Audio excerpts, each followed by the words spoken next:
Olá, graça e paz, sejam todos bem-vindos. Boa noite. Esta é a nossa segunda aula de Teologia Sistemática 1 e hoje daremos continuidade à doutrina de Cristo, Cristologia. Muito bem-vindo, que você possa estar bem, né? Tivemos um tempo aí, um recesso, mas estamos de volta. Espero que todos vocês estejam muito bem. Podem me dar um feedback aí do áudio, da imagem, se está tudo legal, se está transcorrendo, né, de forma satisfatória. E eu quero, desde já, fazer alguns anúncios aqui. O primeiro deles é te convidar a ser membro do canal Teologia para Todos. O canal Teologia para Todos possui agora uma área de membros, onde eu disponibilizo conteúdos exclusivos para aqueles que se associam ao canal e por apenas R$ 4,99. Gente, é quase nada. Você pode... melhorando o som aqui, tá? Você pode se associar, ser membro do canal Teologia para Todos. R$ 4,99 você já vai ter acesso a conteúdo exclusivo. Tem uma outra faixa lá, né? E tem aquela, caso você queira ser um plantador de igreja junto comigo, deseja me auxiliar nesse processo, aí acho que é R$ 49,90. Também é um valor, né, que não é muito alto. Mas daqui a pouco você já percebeu que o trabalho aqui é sério, já percebeu que a igreja, Palavra da Vida, é uma igreja séria, e deseja contribuir para que o reino do Senhor avance de forma mais exponencial. E, gente, para avançar, é muito comum as pessoas pedirem: pastor, olha, eu recebo semanalmente esse tipo de mensagem. Pastor, abre uma igreja, Palavra da Vida aqui na minha cidade. Gente, eu fiz um levantamento, sabe, assim, bem por baixo, de quanto nós já investimos na igreja aqui, né? Santo Antônio, que é uma igreja... vocês acompanham as lives do culto, a igreja do Santo Antônio é bem menor, né? Não tem todos os recursos que nós temos ali, né? Então, para vocês terem uma ideia, a gente deve ter gasto já uns R$ 50 mil. R$ 50 mil. Não estou colocando aqui aluguel, né? Se for somar um aluguel de um ano, né, em Santo Antônio a gente tem R$ 6 mil de aluguel no ano. Florestal, a gente está falando aí em 35, quase R$ 40 mil. Então, só de aluguel, pode botar aí, só de aluguel, água, luz, R$ 50 mil um ano. Daí som, as outras coisas. Então, é um custo para você plantar uma igreja. No primeiro ano, ele vai chegar a R$ 100 mil tranquilamente. Então é muito dinheiro. Então, se você deseja me auxiliar na plantação de igreja, com R$ 50, se eu tiver aqui 100 pessoas que auxiliem, sendo membro do canal, né? A gente consegue abrir mais uma igreja, né? Olha só. E aqui, gente, né, alguém pode dizer: pastor tá pedindo dinheiro, né? Não é para mim. Eu tenho meu trabalho. Eu trabalho, né? Então, trabalho e sempre trabalhei e continuarei trabalhando. Eu quero que o reino de Deus avance. Eu quero que mais portas estejam abertas para que nós possamos pregar o evangelho. Então, seja membro do canal. E você pode dizer: pastor, eu não tenho cartão de crédito. Seja um mantenedor, né? Também você pode ser um mantenedor fazendo o mesmo projeto, tendo o mesmo ideal de: olha, eu quero te auxiliar na plantação de igrejas, quero ajudar, quero realmente contribuir, quero ser um mantenedor para plantar igrejas em 2023. Você pode também fazer via Pix, certo? E aí a gente avança para a glória do Senhor, ok? Certo, gente? Então vamos lá, vamos para a nossa segunda aula. Paramos na página de número 8 do nosso e-book, certo? Página 8. Começamos a falar sobre os títulos de Jesus, Eu vou fazer uma recapitulação. Falamos na última aula sobre o título de Messias, né, ou Christos. Deixa eu só compartilhar o meu slide aqui, um minutinho só, tá? Um minuto. Onde é que está aqui? Aí. Deixa eu só ajustar. Só um pouquinho, tá?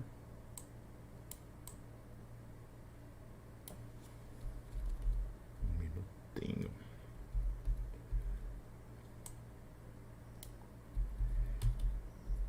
E voltando ao assunto, gente. Hoje, infelizmente, né? A gente não faz nada sem dinheiro.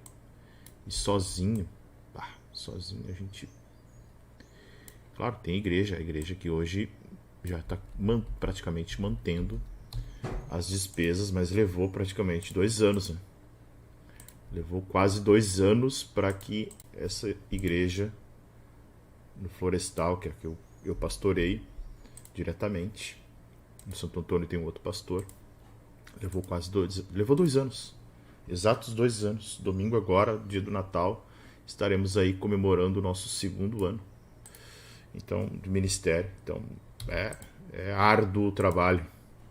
Se não tiver pessoas engajadas, pessoas com coração no reino, as coisas são bem difíceis. Tem um amigo que começou a igreja que ele pastoreia, que ele plantou, já tem quase 10 anos, e a intenção dele era plantar mais uma igreja em 2023. Estimou um custo mensal lá, acho que de 12 mil reais o custo mensal dele. Desistiu porque as pessoas não... Claro, região metropolitana. Estou falando de Lajeados, meu custo mensal aqui é 5 mil, região metropolitana é o dobro. 10, 11, 12, realmente. Então, o aluguel de um prédio que eu pago aqui R$3.500, ele vai pagar 7 na região metropolitana. 7, 8. Então, realmente é bem difícil. Só quem tem chamado mesmo. Claro, falando daqueles que exploram. Tô falando de gente que faz trabalho sério, tá? Tô falando de gente que tem coração no reino, que faz trabalho sério, que a igreja não é proprietário da igreja, que qualquer hora a igreja, né, pode passar por uma assembleia, por uma eleição, outro pastor assumir, e isso é a coisa mais correta a fazer, tá? Deixa eu melhorar minha câmera aqui, dar um adeus para os meus companheiros lá de cima. Certo? Melhorou, né? Meu enquadramento ficou mais interessante agora, tá mais bonito aí. Tava só com o pescoço para fora aqui na câmera. Bora lá, vamos para a aula então. Página de número 8, vamos falar a respeito dos nomes, né? Dos nomes e dos títulos de Jesus. Eu cheguei a falar... Opa, deu um corte aqui no meu slide, só um pouquinho, gente. Agora que eu vi. Vê se melhorou. Aí, melhorou, né? Melhorou.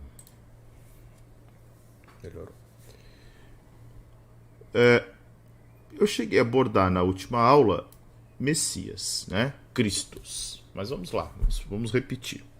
Então esse título, ele remete a alguém ungido para realizar uma missão que envolve redenção, julgamento e representatividade do próprio Deus. Então quando se fala em Christos, né? Christos acabou virando praticamente um sobrenome de Jesus, mas não era.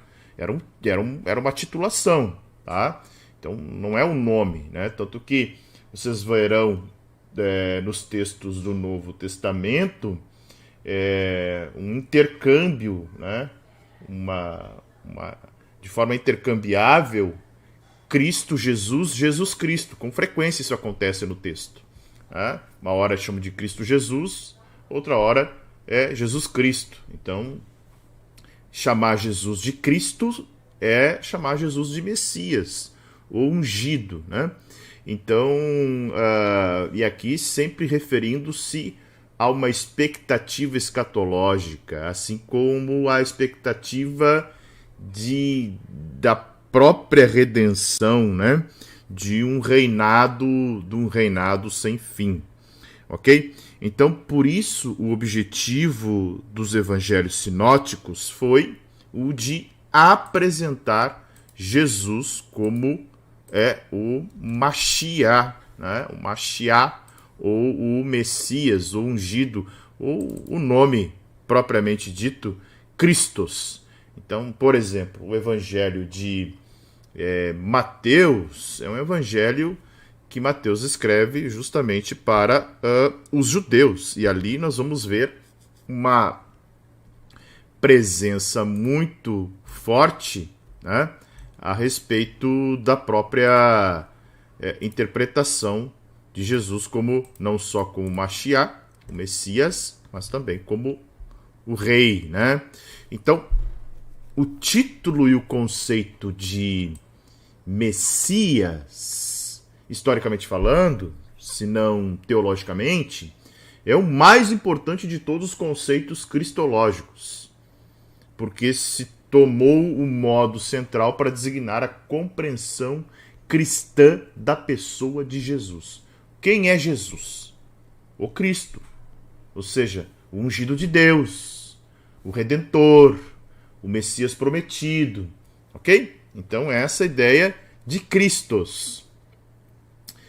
Isto é provado pelo fato de que Christos, que é propriamente um título designativo de ungido, tornou-se, né, esse nome próprio. Então, é quase que impossível você falar de Jesus, né, sem o chamá-lo de Cristo. Tá? Então, o Cristo virou praticamente o seu nome. Tá? Então, e Jesus não ficou apenas conhecido só como Jesus, Cristo ou Messias, mas como a própria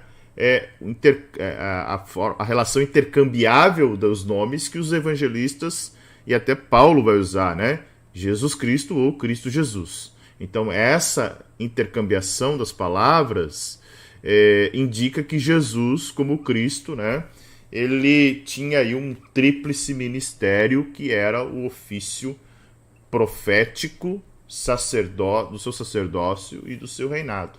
Então, papel de profeta, sacerdote e rei. Ok? Próximo termo que eu quero apresentar para vocês, que é maravilhosíssimo, é o termo Kyrios. Né? Kyrios é uma palavra em grego que também é traduzida para Senhor. Esta palavra ocorre 715 vezes no Novo Testamento. Só 715 vezes. Ela foi amplamente empregada por Lucas, né?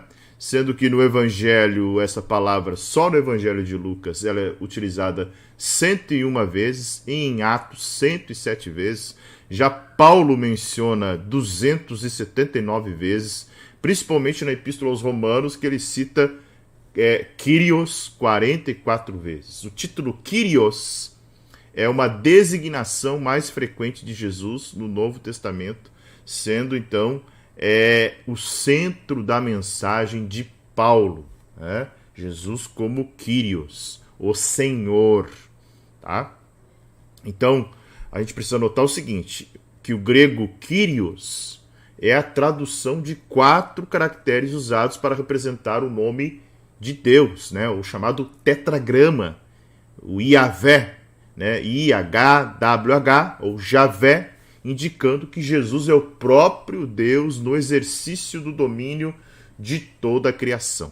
Então, o reconhecimento de que Jesus é o Senhor parece ter se tornado uma das primeiras confissões de fé cristã, servindo então para distinguir entre os que creem e os que não creem em Jesus Cristo. Tá? Então, quando falamos Senhor, Atos vai aparecer, Lucas cita, né? Crer no Senhor Jesus Cristo, crer no Kyrios, Christus Jesus, né? E será salvo tu e a tua casa. Então, essa é a ideia de Kyrios. Kyrios também era usado naquela época entre os romanos, né? Para apresentar, por exemplo, os seus imperadores como senhor, certo? Mas no contexto teológico ela está relacionada ao Senhor Jesus. Bem, avançando, o terceiro título que nós queremos falar aqui, abordar, é Filho do Homem. É interessante que o próprio Jesus se intitulou como Filho do Homem, né?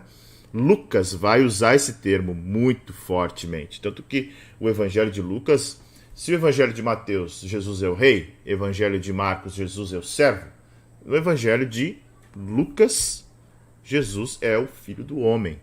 Então, Jesus se intitulou em mais de 40 ocasiões, né, como Filho do Homem, e a expressão ocorre cerca de 90 vezes, aparecendo quase que exclusivamente nos evangelhos sinóticos, ou seja, no Evangelho de Mateus, Marcos e Lucas.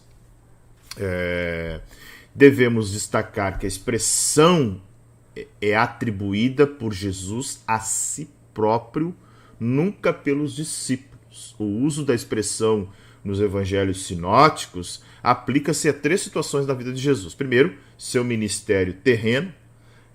Segundo, a humilhação e morte de Jesus. E terceiro, a vinda gloriosa no futuro para inaugurar o reino de Deus. Então, algo bem interessante, os judeus aparentemente desconheciam o significado deste nome aplicado a um ser humano, tá? Pois é bem provável que não havia uma conotação messiânica no nome, né? Filho do homem. Mas, na verdade, é uma alusão à própria divindade. Por último, o título Filho do Homem remete-nos à proclamação de caráter messiânico de Jesus e à plena identificação com a humanidade culpada, né?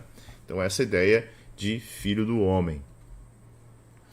Depois nós temos o termo Filho de Deus, e aí interessante porque nos sinóticos Jesus refere-se poucas vezes a Deus como Pai, né? Cerca de aproximadamente 35 vezes. Estou falando nos sinóticos, contra 106 no Evangelho de João. Então no Evangelho de João, Jesus vai falar, né, com frequência, Pai, Pai, Pai. E o propósito, claro, de João é tornar explícito o que os outros evangelistas deixaram de forma implícita, né? Essa afirmação aparece em João desde o início. Ao passo de que nos sinóticos os discípulos captam, tá, esse conceito somente a partir da metade do ministério de Jesus. Então João também destaca Jesus como o único Filho de Deus, e o significado desta ênfase é distinguir a natureza do relacionamento que Jesus tinha com o Pai da natureza dos relacionamentos com os outros filhos de Deus, tá? Então olha que coisa interessante. E uma ênfase importante do Novo Testamento é que Jesus é o eterno Filho de Deus, tá? Aí entra um outro termo que é maravilhoso também, que é logos, ok? Logos é uma terminologia encontrada exclusivamente na literatura joanina. Nós vamos encontrar no Evangelho de João, na primeira epístola de João e também no Apocalipse de João.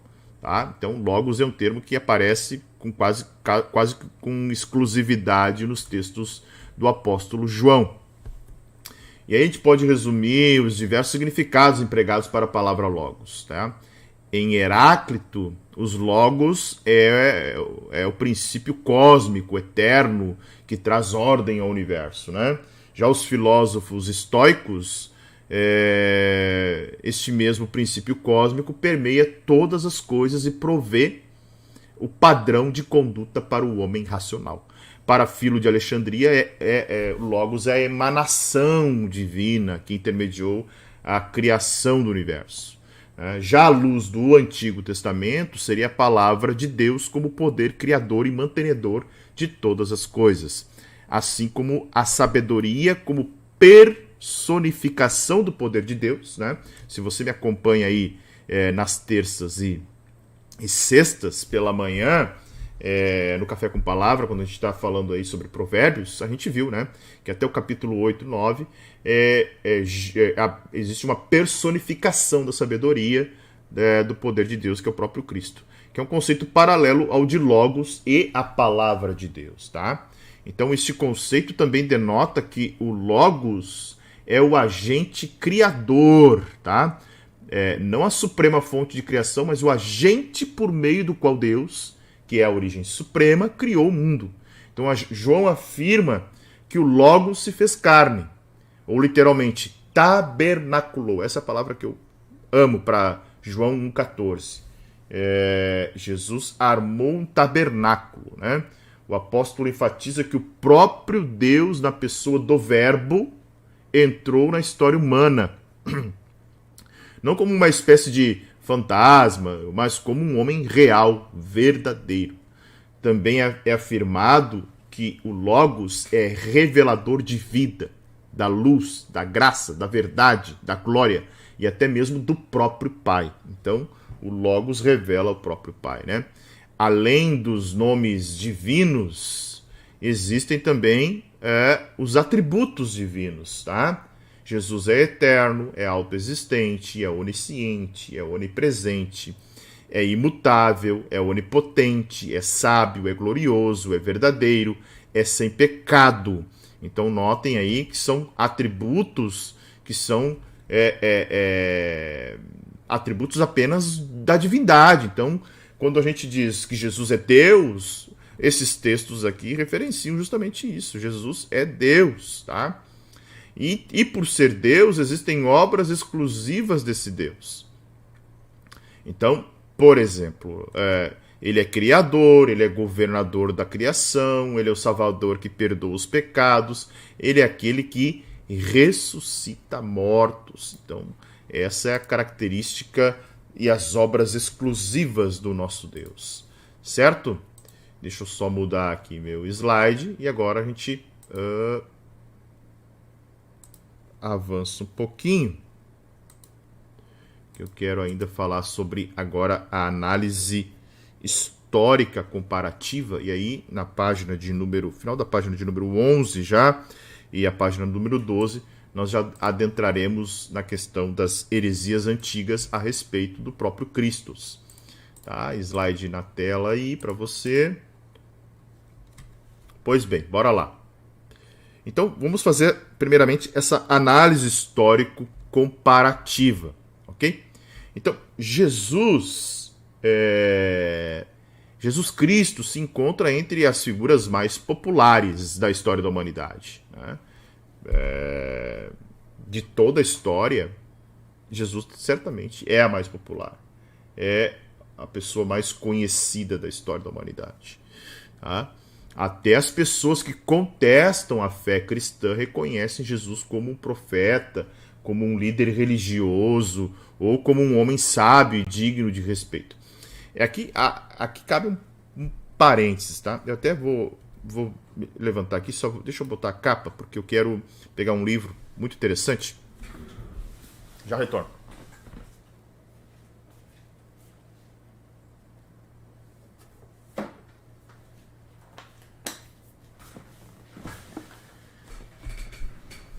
Nós vamos abordar com maior tranquilidade esse tema, provavelmente na próxima aula, tá? Que é Em Busca do Jesus Histórico. Tem um livro que é interessantíssimo, tá? Se você deseja conhecer mais sobre essa busca por um Jesus histórico. Claro, essa busca por um Jesus histórico, ela tem alguns problemas, porque muitas vezes ela retira toda a questão sobrenatural da história. Mas o lado bom, se a gente pode dizer assim, o lado bom desta busca por um Jesus histórico, o que é o Jesus histórico? É a afirmativa de que Jesus realmente existiu. Então a ciência e a história já comprovam isso. não há discussão nenhuma. Não há nenhuma discussão. Tá? Até aqueles que não professam a fé cristã entendem, Jesus existiu. Jesus realmente palmilhou esta terra. Opa! Então, Jesus palmilhou a terra. Né? É verdade que Jesus palmilhou a terra. É verdade que Jesus ele esteve entre os homens. Deixa eu só ajustar aqui, agora que eu vi que agora melhorou aí. Então essa ideia de Jesus histórico, ela de certa forma tira da questão se Jesus existiu ou não existiu. Tá? Então eles consideram. Agora, aquilo que eu digo, muitos que não possuem a fé cristã, não confessam a fé cristã e até contestam a fé cristã, reconhecem que Jesus existiu como um profeta, talvez um líder religioso, um homem sábio, um homem digno de respeito, né? E aí, na verdade, Jesus é tão estimado nas esferas religiosas que é comum as religiões, né? Tirando, aqui falando da ciência da religião, tá? É muito comum as religiões citarem seus ensinos de Jesus e livros, né? Mesmo que são religiões não cristãs, muitos afirmam, olha, Jesus é o avatar da nova era, Jesus é um precursor do socialismo, a gente vê isso, né?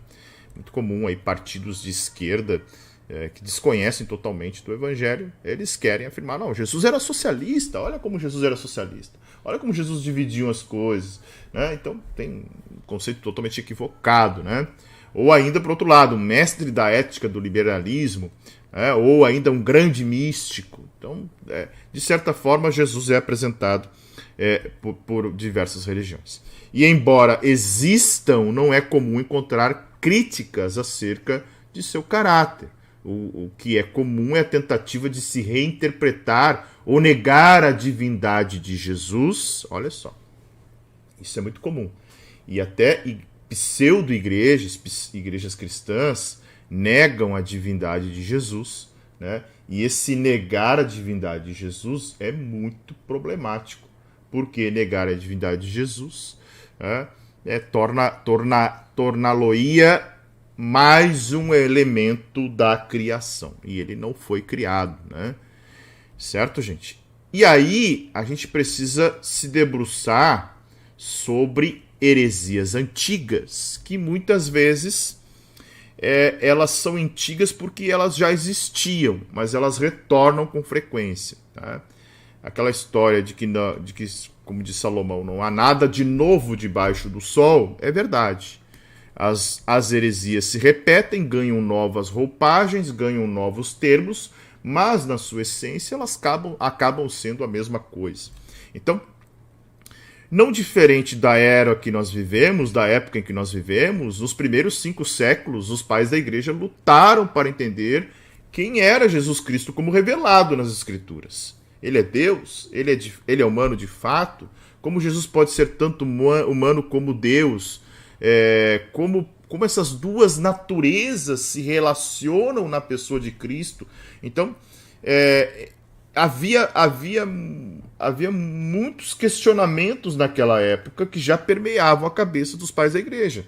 Claro que, a partir do momento em que alguns iam consensuando e outros iam firmando o pé a ponto de duvidarem, as heresias iam sendo classificadas, né? E aí, as heresias, elas, antes de a gente entrar aqui, lá na página 12, você vai ver que elas são agrupadas em categorias, né? As heresias que negam a humanidade de Jesus, ou seja, olha, Jesus é um divino, Jesus é um espírito, Jesus é o próprio Deus, mas ele não ele não é humano, tá? Então, havia heresias que negavam a humanidade de Jesus, havia heresias que negavam, pelo outro lado, a outra natureza, né? Que negavam a divindade de Jesus. Isso não é novo, gente. Tem igrejas aqui na região onde eu estou que negam a divindade de Jesus, né? Negam a divindade de Jesus, ou seja, é uma igreja herética, né? heresia. Havia a negação da união pessoal de Cristo, das duas naturezas, ou seja, essa teoria diria que Jesus tinha as duas naturezas, mas elas se manifestavam em momentos distintos, talvez. E havia as que negavam a distinção entre pai e filho. Agora nós vamos ver um pouquinho de cada uma destas heresias, ok? Então, a primeira heresia que eu quero falar é uma das que negam a humanidade de Jesus. É chamado docetismo, tá? Gravem bem isso. O docetismo acreditava que Jesus Cristo não foi plenamente encarnado na carne, pois o docetismo diria que a matéria é intrinsecamente má. Essa heresia surge por volta do 1º e do 2º século depois de Cristo. O autor é desconhecido, então o cerne é Jesus divino, não humano. Tá? Negava a humanidade de Jesus. E aí é o seguinte, Deus não pode sofrer ou ser corrompido por carne humana, e portanto Jesus divino não poderia ser verdadeiramente divino. Essa era a doutrina do docetismo. Né? E aí a gente vai ver vários textos mostrando que Jesus era humano, né? Teve fome, teve sede, se irou, chorou. Poxa, é só humano para fazer isso, né? Ok? Docetismo, grave bem. Depois, ainda dentro do grupo de heresias que negavam a humanidade de Jesus, vai aparecer o apolinarianismo. Tá? Em termos bem práticos, o apolinarianismo defendia a divindade de Cristo, sacrificando sua real humanidade. Em Cristo, a alma divina tomou o lugar da alma humana. Ok? Ele é carne, né? Mas quando encarnou, virou só divino. Tá? Entra o Logos, sai o Espírito humano. Como está na imagenzinha aqui do lado, né? O apolinarianismo surgiu por volta do 4º século depois de Cristo por intermédio de Apolinário de Laodiceia. Então, para ele, Jesus é divino, mas não plenamente humano. O espírito, a alma humana de Jesus, foi substituído pelo divino, pelo Logos, em sua encarnação. Então eles diziam, olha, Jesus não podia pecar, então não podia ter um espírito humano. Isto é, porque o espírito humano é a fonte do pecado humano. Ok? Mas nós já vimos que, e aí, combatendo esta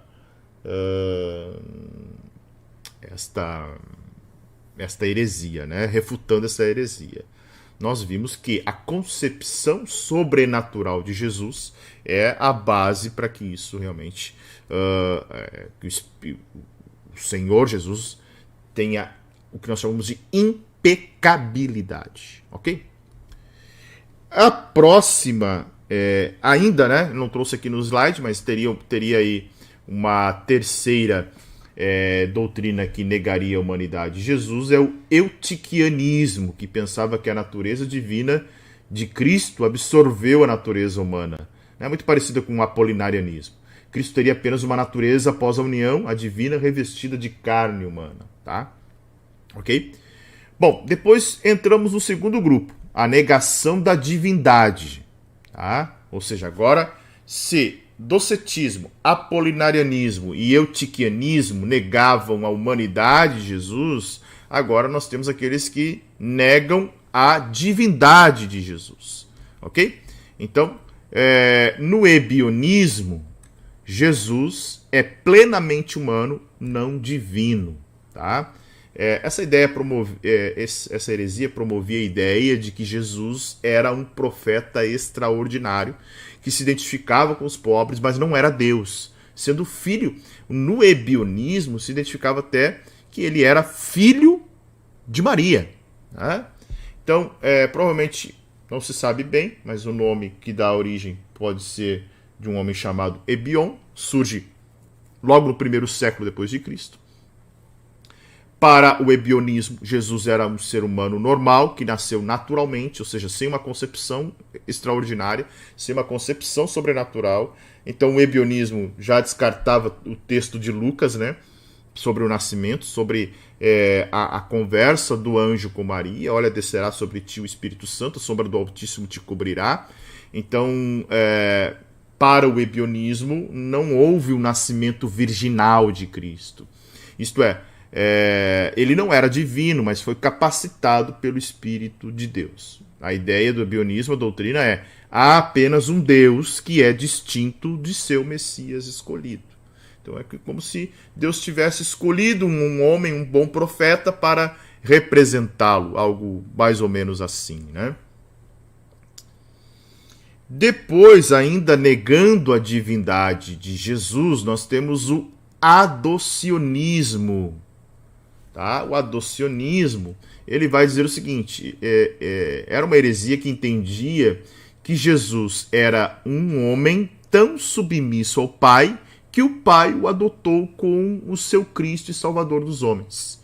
Jesus teria se tornado Cristo e agora possuía uma posição exaltada e divina. Tá?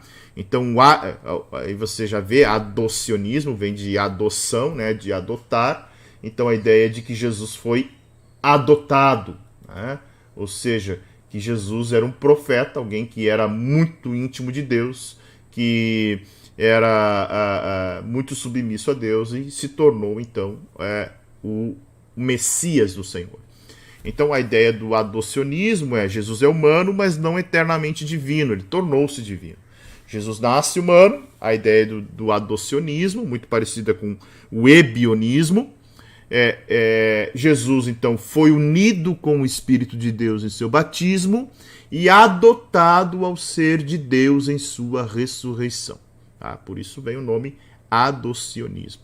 E o precursor desta ideia foi Teódoto de Bizâncio, provavelmente. Tá? A doutrina do adocionismo vai falar que há apenas um Deus criador pré-existente. Portanto, para Jesus ser Deus, ele teve que se tornar divino. Tá? Até o adocionismo não negava a divindade de Deus, mas não dizia o seguinte, ele não é eternamente divino. Ele tornou-se divino por causa da adoção. Tá? Negando a divindade de Cristo, nós temos uma das doutrinas das heresias que mais aparecem nos dias de hoje, que é a chamada de arianismo. O arianismo ensinava que Jesus era apenas uma criatura, não o Deus eterno. A frase que resume essa heresia é: houve um tempo quando Cristo não era. Então essa é a ideia do arianismo. Tá? Surgiu também por volta do século IV depois de Cristo, por Ário, né? Um bispo da igreja, um pai da igreja, né? E ele defendia a ideia de que Jesus era humano e não divino. Esse Logos, o verbo, era o primogênito da criação, tornando carne humana na encarnação, né? Porque ele defende a ideia de que houve um tempo em que o Filho não existia. Tá? Então, ou seja, o Logos, né? O verbo, é o primogênito da criação. A doutrina do arianismo é que o Criador divino e transcendente não pode compartilhar seu ser com outro. Deus é indivisível. Na ideia, olha, Deus é indivisível, né? É imutável, Deus é espírito, ele não pode compartilhar com ninguém o seu ser. Então, portanto, Jesus deve ter sido criado, né? Essa é a ideia do arianismo, ok? Bem, depois vem o terceiro grupo, que é a negação da união pessoal de Cristo, da união hipostática das duas naturezas de Jesus. E entra primeiro aí o nestorianismo. O nestorianismo negava que Maria fosse mãe de Jesus, firmando que Maria não deu à luz ao verdadeiro Deus. Antes, ela deu à luz ao Jesus humano, cuja humanidade deveria ser entendida como separada e distinta da sua natureza divina. Maria seria portadora de Cristo ou portadora da humanidade. O corpo de Cristo teria pertencido à natureza humana e não a divina. E aí, eu até quero compartilhar com vocês, porque houve uma discussão na época, tá? De dois termos. Tá? Eu vou apresentar para vocês. Na época em que Nestório levanta essa discussão, tá? Houve também uma discussão teológica a respeito disso. Que foi o seguinte: dois bispos aí que são, digamos assim, protagonistas dessa história, que é Nestório, que é de Constantinopla, e Cirilo de Alexandria. Tá? Nestório defendia um termo chamado Christotokos. Eu vou escrever para vocês aqui na tela, tá? Deixa eu apresentar aqui rapidinho. É muito importante a gente entender esse termo, tá? Deixa eu ver aqui. Onde é que está, gente? Só um pouquinho. Um minuto, tá? Um minuto. Eu já apresento aí. Só tô precisando achar aqui onde é que tá o meu slidezinho que eu sempre uso. Aqui. Vou aproveitar porque ele já tá pronto, tá? Então eu não vou escrever. Então, porque eu já usei em outra turma. Deixa eu só ajustar ele aqui. E aí a gente já joga na tela. Só um pouquinho, tá, gente? Fica um negócio bacana aqui.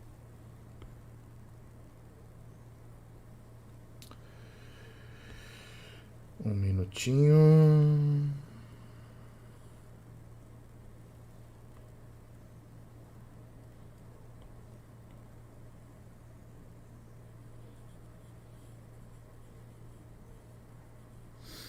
Então, olha só.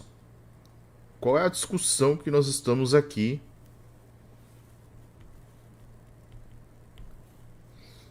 com Nestório, tá? E Cirilo. Nestório, ele diria o seguinte. Está aparecendo aí, tá, né? Ficou legal. O que Nestório dizia? Nestório, então, ele é o que apresenta essa heresia chamada nestorianismo. Então, ele é o patriarca de Constantinopla. Ele não é qualquer um, né? Ele é o patriarca, ele é o bispo presbítero de Constantinopla. Então, ele dizia que Maria, e olha as coisas que isto aqui desencadeia. Isso aqui, se não me falha a memória, essa discussão vai desembocar, deixa eu só lembrar aqui, no Concílio de Calcedônia, tá? Ou no Concílio de Éfeso. Concílio de Éfeso, tá? Isso aí, Concílio de Éfeso. Isso foi no Concílio de Éfeso. Muito importante a gente prestar atenção. Esse Concílio de Éfeso, ele acontece em 431 depois de Cristo, tá? Aqui, ó. 431 depois de Cristo. Qual é a discussão de Nestório e de Cirilo, tá? Então, olha só. Nestório, patriarca de Constantinopla. Deixa eu botar aqui Cirilo em outro lugar. Ó. Cirilo, patriarca de Alexandria. Tá aparecendo aí, né? Ou não tá aparecendo, gente? Só um pouquinho. Deixa eu melhorar aqui meu detalhamento aqui. Só um pouquinho, tá? Vou botar ali, ó. Vou botar aqui do ladinho. Embaixo de Nestório.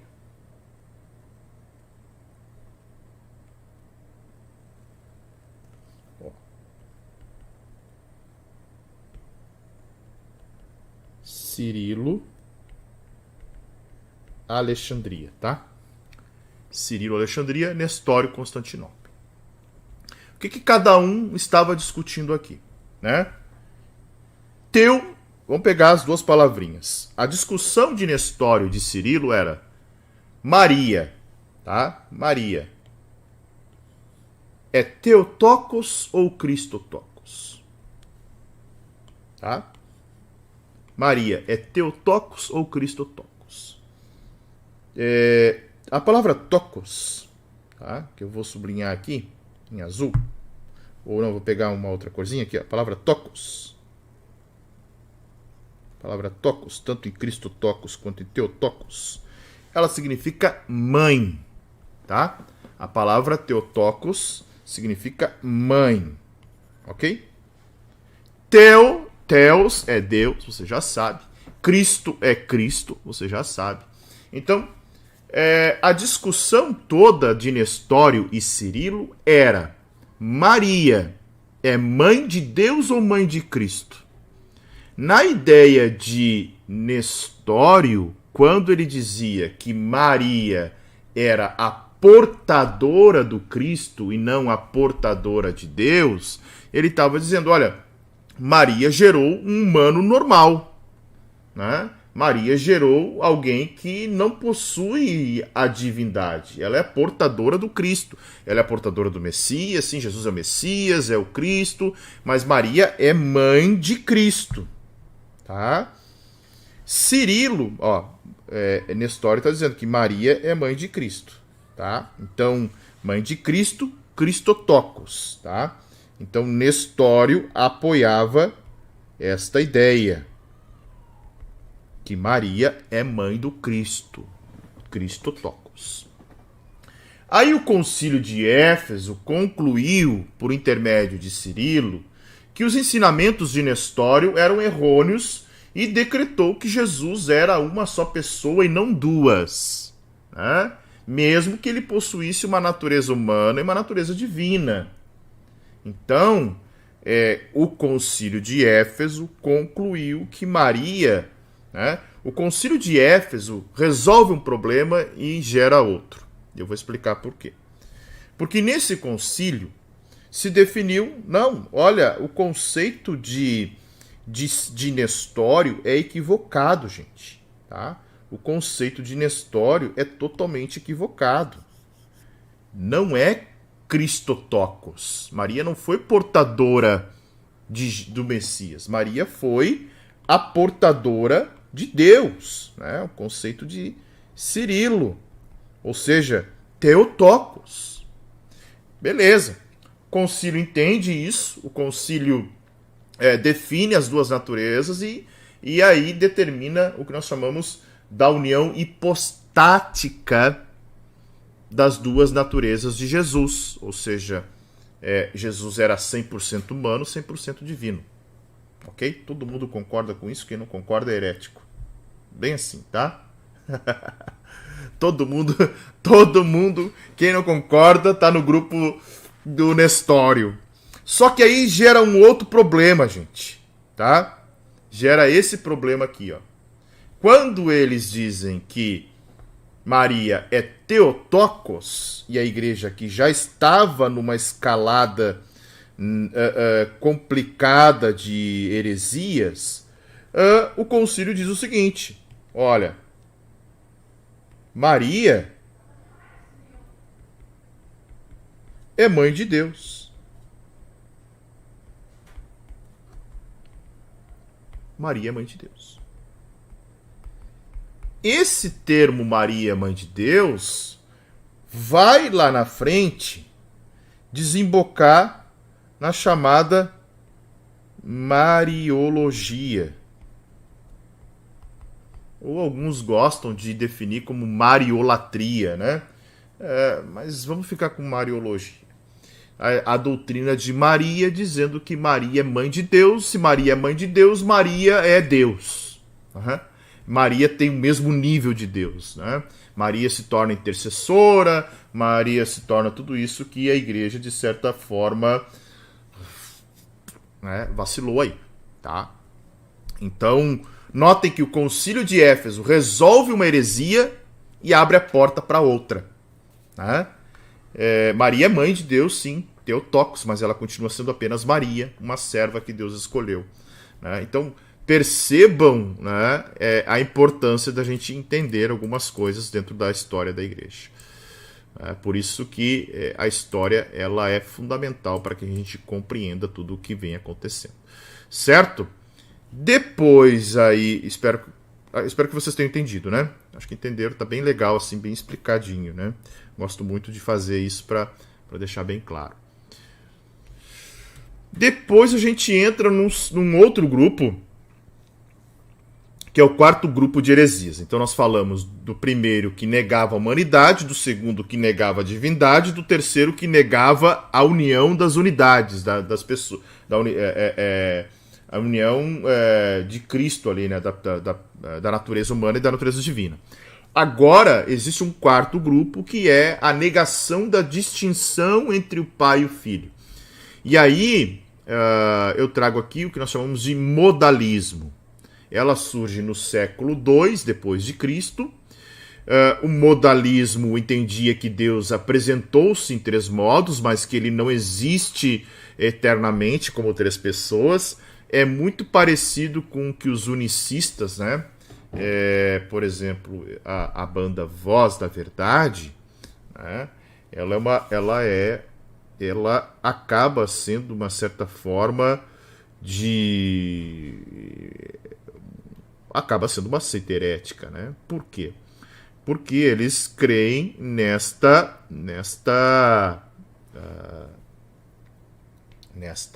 visão do Jesus como um modo divino, né? Uma manifestação divina.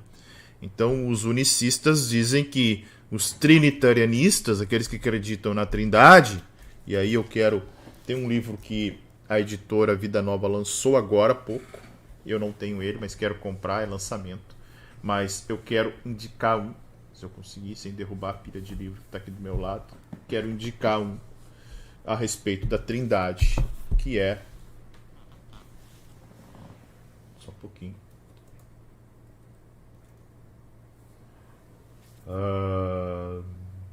então a ideia do trinitarianismo ou o ensino de que Deus é triuno, tá? Deus é triuno.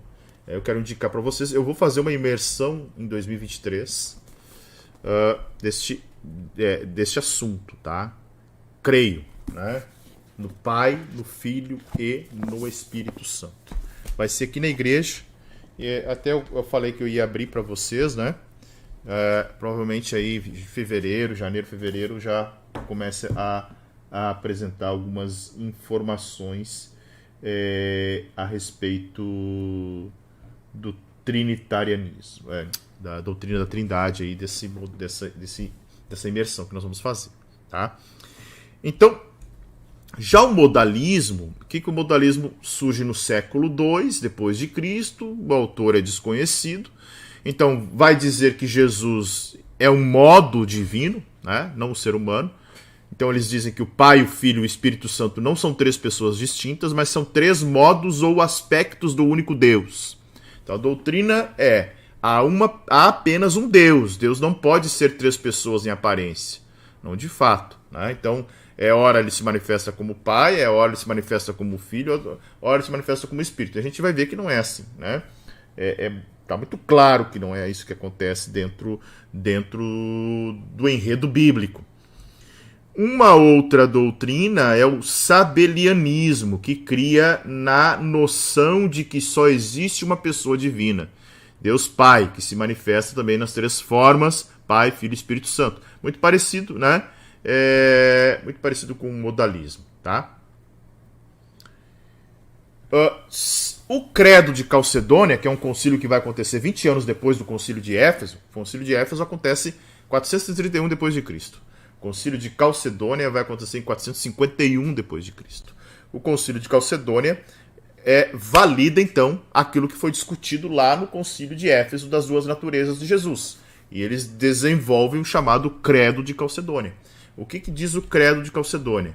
Que Jesus, né, um só e mesmo Cristo, Filho unigênito, que se deve confessar em duas naturezas inconfundíveis, ou seja, elas são... Não tem confusão entre a natureza divina e a natureza humana. Elas são imutáveis, elas não mudam. Elas são inseparáveis, ou seja, elas estão unidas. Elas são indivisíveis, as naturezas.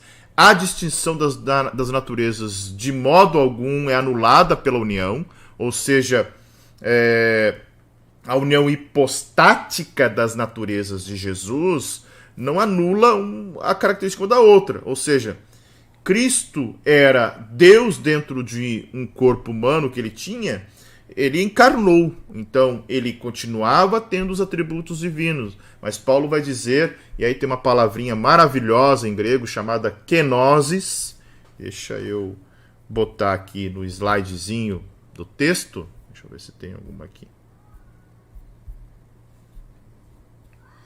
Deixa eu adicionar uma página aqui e aí eu já escrevo para que você entenda.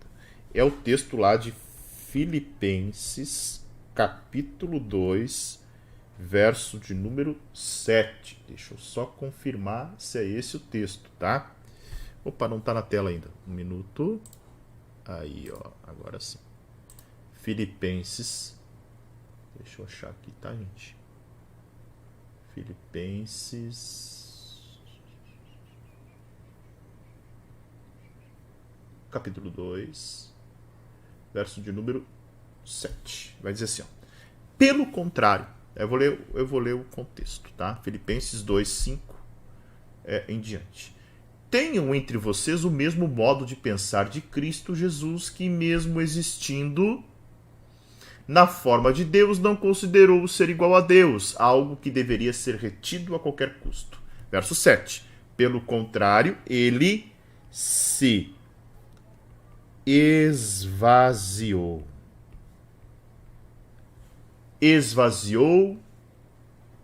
assumindo a forma de servo, tornando-se semelhante aos seres humanos, e reconhecido em figura humana, ele se humilhou, tornando-se obediente até a morte de cruz. A palavrinha esvaziou, tá? Em grego, é uma palavra importantíssima dentro desse entendimento, que significa kenosis, ou seja, ele era igual a Deus, não usurpou ser igual a Deus, e kenosis, ele se esvazia. Esse esvaziamento é de vontade própria. Por que é importante kenosis? Porque kenosis é um esvaziamento de vontade própria, ou seja, ele é Deus e escolheu se tornar servo. É essa a ideia da doutrina de kenosis de Cristo, tá? Ele se esvazia, certo, gente? Então ele se esvaziou, tá? Ele submeteu os atributos divinos às limitações da carne, tá? Ou seja, ele não estava em todos os lugares ao mesmo tempo. Tá? Então esse esvaziou-se é uma doutrina bem interessante, porque quando Paulo diz isso, ele se esvaziou da forma de Deus, né? Então a ideia do kenosis diz que Jesus não que ele abdicou de ser Deus para se tornar humano, porque as duas naturezas estavam ali dentro. Uma natureza não anulava a outra, tá? Alguns até dizem que a ideia do kenosis era como se Jesus fizesse uma permuta, né? Em algumas questões ele era Deus, outras questões ele tinha os atributos humanos. Mas eu entendo que esta união hipostática das duas naturezas de forma alguma se conflitam, né? Dentro desse esvaziar-se. E aí entra a importância do credo de Calcedônia. Ou seja, de modo algum as naturezas são anuladas, mas pelo contrário, as propriedades de cada natureza permanecem intactas, concorrendo para formar uma só pessoa e subsistência, não dividido ou separado em duas pessoas. Certo? Então isso é muito importante da gente compreender dentro dessa doutrina da cristologia. Então, antes da gente adentrar na análise apologética, tem uma tabelinha lá, né, na página de número 13, que é legal da gente dar uma olhada nela ali. Deixa eu ver se eu consigo jogar aqui. Só um pouquinho. Minuto, tá?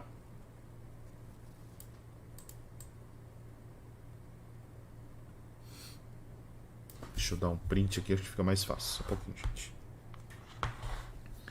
Daí eu consigo rabiscar também aqui. Bueno. Estão gostando da aula, gente? Espero que sim. Dei um print na tela aqui, porque daí fica mais fácil de eu rabiscar no e-book. Tá? Olha aí. Como é que vai aparecer? Se vai aparecer legal. Assim tá bom. Tá? Não tem problema. Então, olha aí. Tá lá na página que eu citei, página de número 13. Então tem um gráfico que ajuda a visualizar as falsas concepções sobre a pessoa de Cristo, aquilo que a gente acabou de discutir, né? Então, para que fique fácil, H é homem, D é Deus e o que cada uma das heresias anula.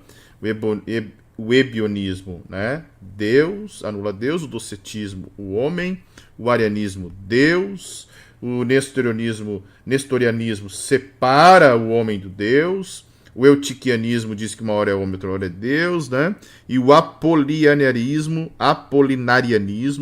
vai, então, de certa forma, mostrar aí esta divisão aí, que o Logos entra, né? E o humano vira divino, certo? Ok? Então fica mais fácil de você olhar aí nessa página de número 13. Agora a gente entra num assunto que é muito, mas muito importante. Só deixa eu ajustar aqui. Só um pouquinho.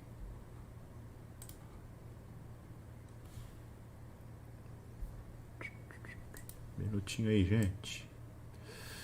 Tem um probleminha aqui no meu slide aqui. Um pouquinho.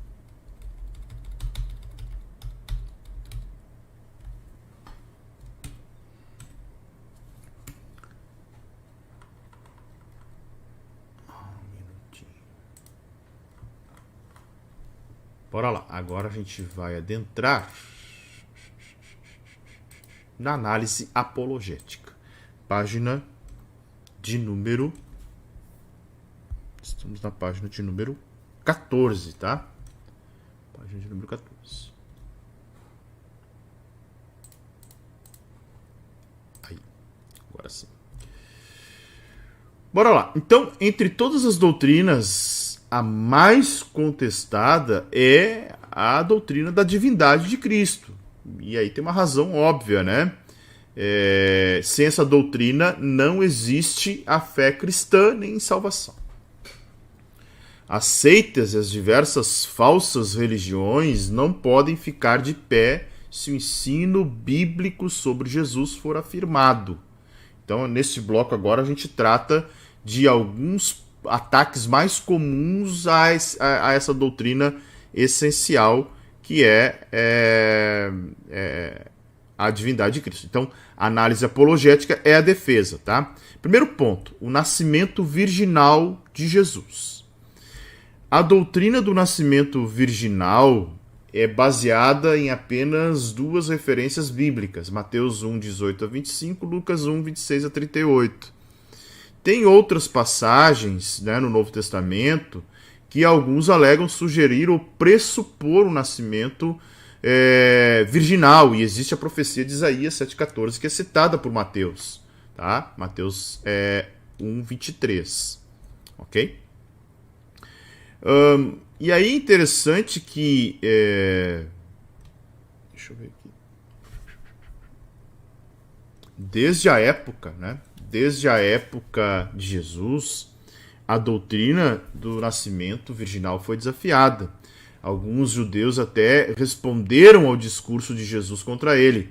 Né? Então, se vocês lembrarem do texto de João 8,41, eles vão dizer: nós não somos filhos ilegítimos. O único pai que temos é Deus. Ou seja, naquela mensagem dura que Jesus está pregando ali, havia uma, digamos assim, uma ironia por parte dos judeus, desafiando, né? Dando a entender nas entrelinhas que eles estavam dizendo algo do tipo: olha, nós não somos bastardos como você. Em outras palavras, a história das circunstâncias da gravidez de Maria deveria ser conhecida com um resultado previsível, né?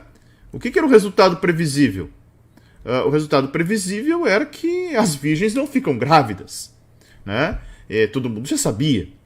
E presumiram que se Jesus não era filho de José, então deveria ser filho de alguém com quem Maria teve relações sexuais. Então, com certeza, não era nada fácil aceitar a noção do nascimento virginal. Então, o desafio contemporâneo vem principalmente da teologia liberal, né? O desafio hoje, e dos incrédulos que negam a existência de milagres, por exemplo, né? Então, olha, é impossível, né? Nunca na história da humanidade alguém nasceu sem uma concepção natural, e assim a negação do nascimento virginal faz parte tipicamente da negação da divindade de Cristo. Então, uma das maneiras prediletas dos céticos atacarem a fé é acusando crenças cristãs de serem uma cópia de outras religiões, né? Então esse tipo de argumentação é encontrado em sites ateístas, céticos da internet, mas nem tanto nos livros acadêmicos atuais como no passado, tá?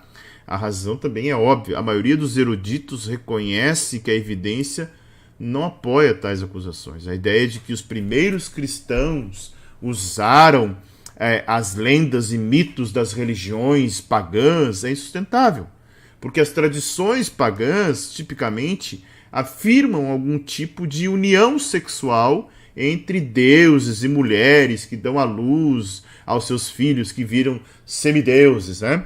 Então, os supostos paralelos, embora sejam poucos, quando comparados, né, são contraditórios, tá?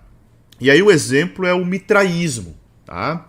No mundo antigo, o mitraísmo era uma das muitas religiões que competiam com a fé cristã, tá? E pela devoção do povo, né? Imaginem, vou pegar o exemplo de algumas religiões. Existem religiões que não exigem uma devoção, tá? Você pode ser um espírita e não ter uma devoção. Você pode ser um católico e não ser um católico devoto. Tá? Então, o cristianismo daquela época, ele exigia uma devoção muito semelhante, o mitraísmo exigia, melhor dizendo, uma devoção muito semelhante com o cristianismo da época. Então, os críticos contemporâneos diziam que a história do nascimento virginal, juntamente com outros detalhes da vida de Cristo, eram cópias das lendas de Mitra, né? Mas os estudos acadêmicos mais recentes também vão demonstrar que as semelhanças são bem superficiais, tá? E que a mais provável conclusão que nós podemos tirar aqui é que foram os adeptos do mitraísmo que copiaram a história de Jesus e não o contrário. Essa conclusão é mais provável, já que as pesquisas mostram que o mitraísmo evoluiu durante aqueles séculos. Então, os elementos do mitraísmo que tinham semelhança com a fé cristã só aparecem em documentos posteriores ao primeiro século. Tá? Então, o que era o mitraísmo? O mitraísmo foi uma religião de origem persa,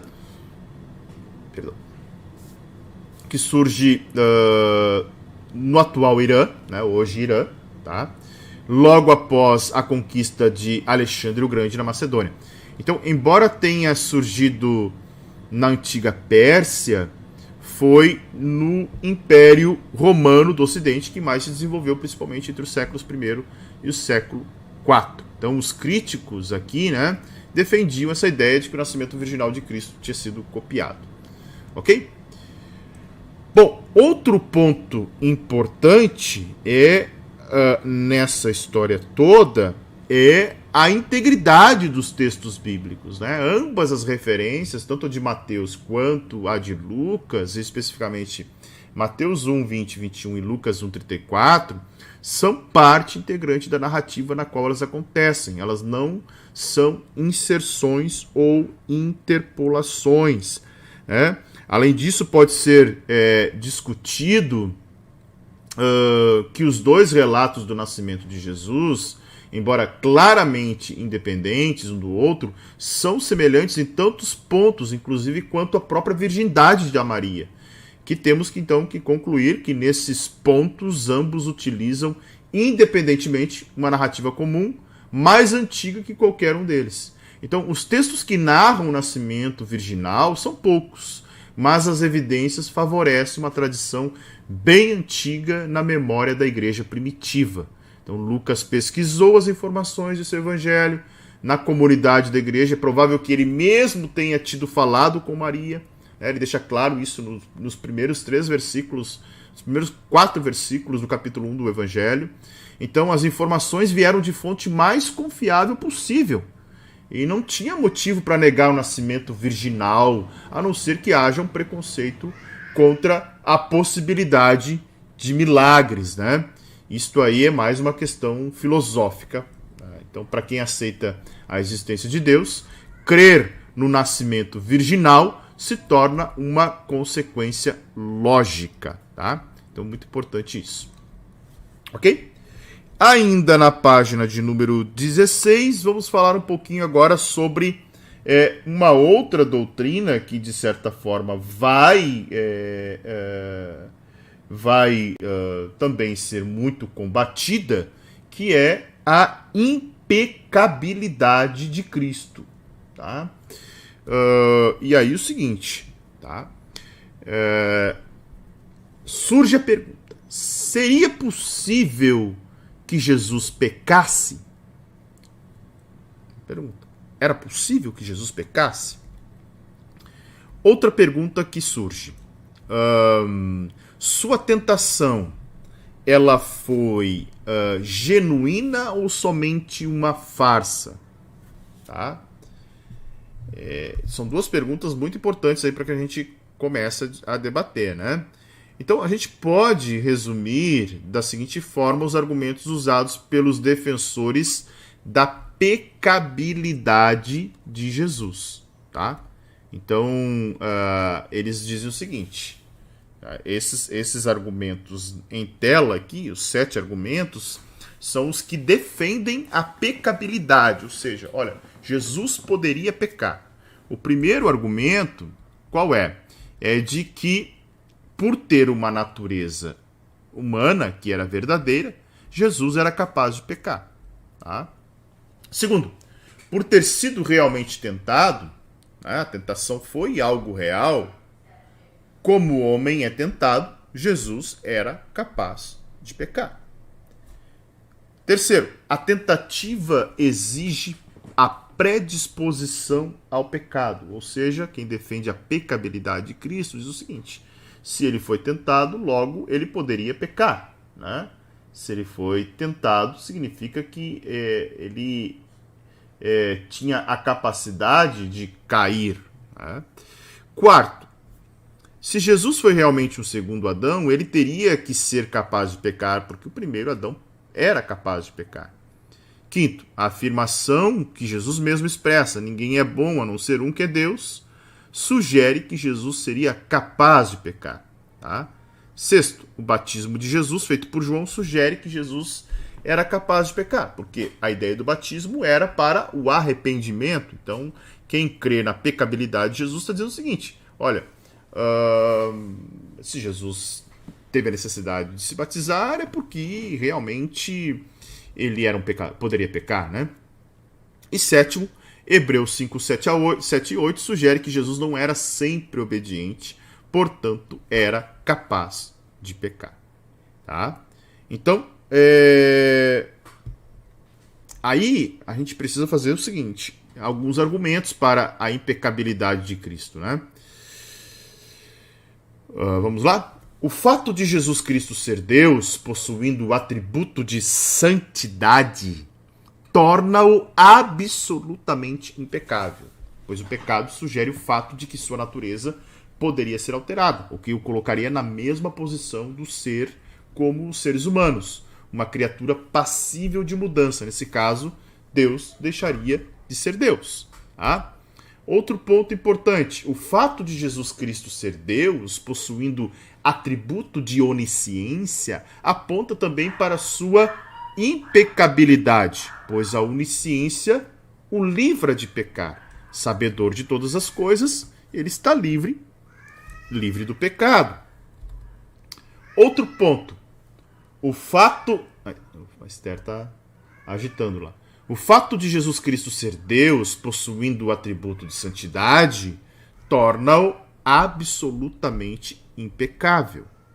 O fato de Jesus ser Deus, possuindo outro atributo, que é o de onipotência, aponta para o fato de ser impossível que Jesus Cristo pudesse pecar. O fato de Jesus Cristo ser Deus, possuindo o atributo de onipresença, aponta para o fato dele não ser passível de pecar, né? E o fato de Jesus Cristo ser uma pessoa única que tem um desejo onipotente de fazer a vontade do Pai, sempre fazendo a vontade do Pai, implica que ele é impecável, ok? Outro ponto importante é o fato de Jesus ter sido enviado como oferta e sacrifício em lugar dos homens implica então que ele é impecável, ele é perfeito. E por último, as próprias afirmações que Jesus fez de si mesmo apontam para a sua impecabilidade. Então, segundo as Escrituras, aí nós estamos já na página 19, né? Segundo as Escrituras, o pecado não faz parte da essência da natureza humana. Erickson destaca que a pergunta correta é: somos tão humanos quanto Jesus? Pois o tipo de natureza humana que cada um de nós possui não é natureza humana pura. A verdadeira humanidade criada por Deus foi, no nosso caso, corrompida e danificada. E no fim, esse conceito vai dizer que só houve 3 seres humanos puros: Adão e Eva, antes da queda, e o próprio Cristo. Ok? Então, entrando nisto, sobre pecabilidade e impecabilidade, é importante a gente entender sobre a divindade de Jesus. Ok? Em primeiro lugar, somente Deus é capaz de salvar. Né? Concordo comigo, né? Só Deus é capaz de salvar. Somente Deus pode vencer o poder do pecado e trazer aos pecadores a vida eterna. Ou seja, o pecador não pode salvar a si mesmo. O pecador não pode trazer vida eterna para si mesmo. Os seres humanos são pecadores. Estamos de acordo, né? Paulo diz, todos pecaram. Então, e todos necessitam de redenção. E aí entra o que nós chamamos de argumentos de Atanásio a respeito da divindade de Cristo, né? Primeiro, nenhuma criatura pode redimir uma outra criatura. Nenhum homem, nenhum ser humano pode morrer por outro ser humano. Está pronto. De acordo com Ário, Jesus Cristo é uma criatura. Né? Atanásio foi quem combateu o arianismo. Olha, Ário está dizendo que Jesus Cristo é uma criatura, ok? Então, se Jesus é uma criatura, ele não pode redimir a humanidade. Opa, não, pera um pouquinho. Jesus redime a humanidade. Então o conceito de Ário está inválido, está errado. Tá? E aí, olha que coisa interessante. Segundo o argumento de Ário, somente Deus pode salvar. Estão todos de acordo? Beleza. Estão todos de acordo. Jesus Cristo salva? Salva. Então, portanto, Jesus Cristo é Deus. Se só Deus pode salvar e Jesus Cristo salva, Jesus Cristo é Deus. Tá? E aí, falando da divindade de Jesus Cristo, né? Podemos então ter o conhecimento real de Deus. Jesus disse: quem vê a mim, vê quem? Vê o Pai. Quem vê a mim, vê o Pai. enquanto os profetas vinham trazendo uma mensagem de Deus, tá? Olha, assim diz o Senhor, falou o Senhor por intermédio do profeta fulano, né? Eis que veio a palavra do Senhor dizendo. Jesus era o próprio Deus. Se quisermos saber como é o amor de Deus, a santidade de Deus, o poder de Deus, a ira de Deus, a justiça de Deus, a misericórdia de Deus, só precisamos olhar para Cristo. Nada mais. Né? Segundo ponto é que a redenção está à nossa disposição. A morte de Cristo é suficiente para todos os pecadores de todos os tempos, pois quem morreu não foi um mero homem finito.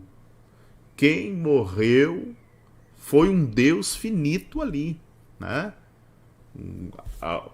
Deus morre? Claro que não, mas é a união hipostática, a natureza humana, a natureza divina. Então ele é a vida, ele é o doador, ele é o mantenedor da vida, que não precisava morrer e morreu. Tá? Terceiro ponto sobre as implicações da divindade de Jesus. Deus e a humanidade foram religados. Não foi um anjo, um homem que veio da parte de Deus para nós, mas o próprio Deus cruzou o abismo criado pelo pecado. Então é correto adorar a Cristo? Claro. Ele não é apenas o mais elevado das criaturas, mas é Deus no mesmo sentido e no mesmo grau que o Pai. Ele merece tanto quanto o Pai nosso louvor, nossa adoração e nossa obediência. Tá? E aí, aquilo que é importantíssimo nesse conceito todo, que é o Deus que se fez carne. Mas este assunto, que já está lá na página 23, nós vamos deixar para abordar na próxima aula, ok? Certo, gente? Espero que vocês tenham gostado da aula, espero que tenham... Eu vou aqui colocar mais uma vez os livros, caso alguém queira dar um print, né? O Jesus Histórico é um tema que a gente vai abordar ainda na terceira e na quarta aula, tá? O outro livro que eu mostrei para vocês, que é Creio, livro maravilhosíssimo sobre a Trindade. Deixa eu ver se tem mais alguma coisa sobre Trindade aqui para indicar. Talvez tenha, mas não deve estar. Não deve estar tanto alcance aqui agora. Mas é isso. Tem um de apologética que é muito importante. Deixa eu pegar aqui para vocês.